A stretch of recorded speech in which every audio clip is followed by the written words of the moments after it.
भारी परिश्रम भारी कष्ट पाऊँ आगर भली आमके मासिक दियो महाप्रभु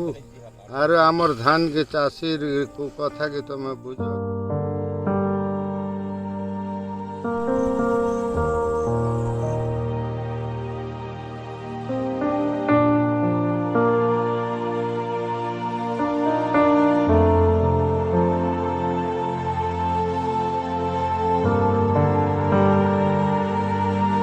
ध्यान आनी करी बापा धन लेबर तो मिलबार नहीं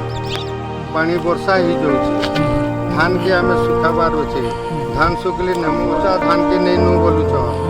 बेले आम मरी नहीं जीमु के चाषी लोक आम ये भूति भूतिया केते परिश्रम केते कष्ट रोगे टेंशन 12 दिन बोलुन आमके आगर परा चाषी के मासे परा देले बेले आम चली पार्थ कोने आम सुविधा आम चाषबास करबार बाबा देखले बेले शिल्प विधान मन कर टे बढ़ी गला लेबर मशीन मिले नहीं लेबर मिलबार नहीं किसी नहीं भारी कष्ट जाऊे महाप्रभु आमके जनता करी